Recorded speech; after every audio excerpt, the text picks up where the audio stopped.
What's up guys? Today we're going to be working on something a little different than what I've done the last few cars.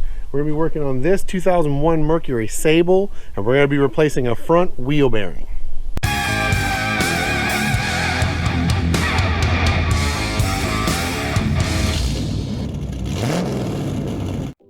Okay, so to start off, like any other suspension repair, you're going to jack the car up, and I've got it on a jack stand here. I left the jacks under it too, that way it's just extra stuff holding it up. Then you're going to take the lug nuts off and remove the wheel.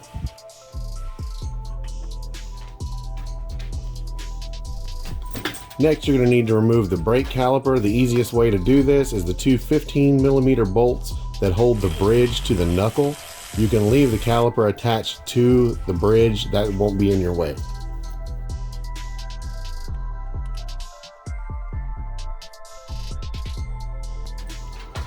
In this case, this was pretty tight and I had to get the breaker bar out. Sometimes these are very difficult to remove, especially if they haven't been, because a lot of times from the factory, these are Loctited in.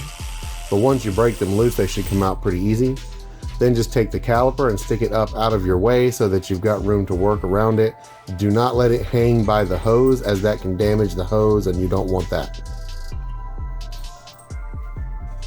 Next, you're going to want to remove the axle nut on the outside. This can be kind of tight. I'm just using a pry bar against the ground to hold the hub still so I can break it loose with a breaker bar. Then I'm just going to use my 1/2" impact to zip it off. Then you're also going to want to probably tap that in a little to make sure it's loose and not seized to the hub. Also make sure you take this little washer behind the nut off so it doesn't jam things up later. The next thing we're going to do is remove the nut to the lower ball joint.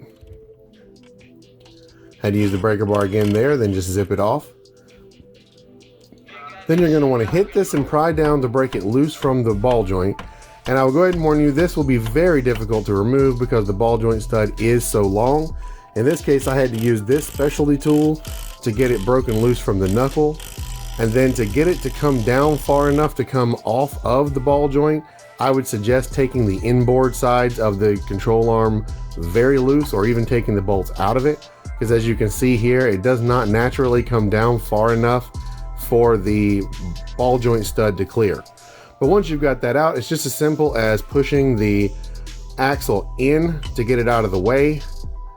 Then what I'm going to do here, once I've got it pulled out of the knuckle, is I took some zip ties and I tied the brake caliper and the axle up to the suspension just to get it out of my way. That way it doesn't have to be removed from the transmission or anything else.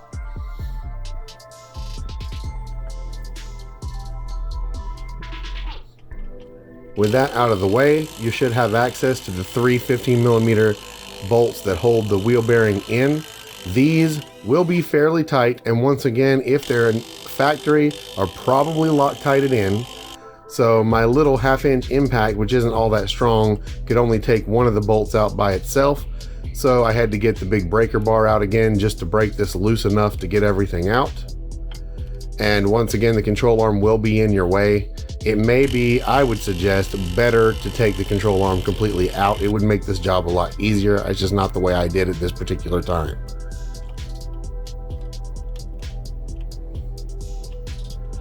With the two lower ones out, now I'm just going to break this upper one loose. The upper one, for some reason in this case, was tight almost all the way out. It was pretty heavily Loctited, so it was kind of a pain in the butt. But once I got it backed off enough, I was able to finally get the impact to zip it the rest of the way out.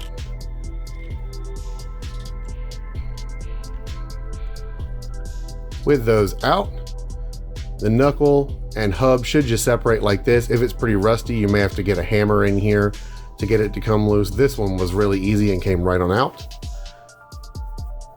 Then I do suggest lubing up these surfaces just to make sure that they don't rust as fast and make sure that the new hub goes in easy. Here we've got the new hub bearing. We're just going to stick that in and start some bolts by hand.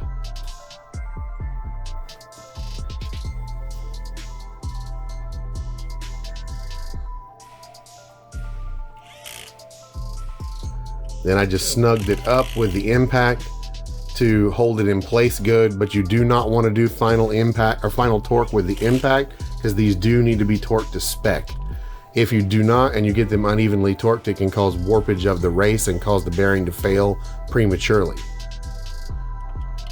So in this case, the book spec for torque on these 3 bolts is 70 foot-pounds. So that's just what I'm doing right now, just torquing all of these to 70 foot-pounds.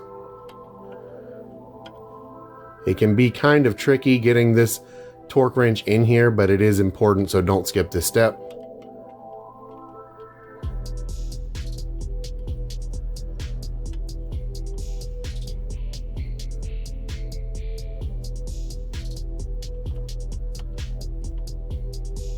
Once you've done that, you're going to put the lower control arm back like I have here, and we're going to just zip this lower ball joint nut back on.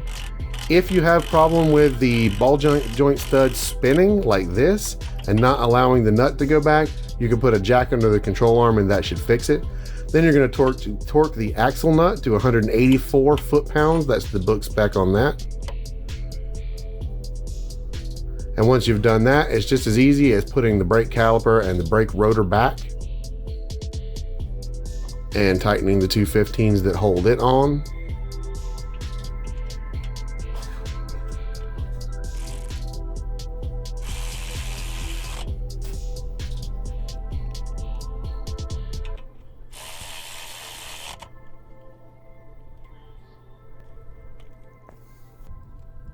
Then you're going to want to torque the wheel back on in a star pattern to 100 foot-pounds.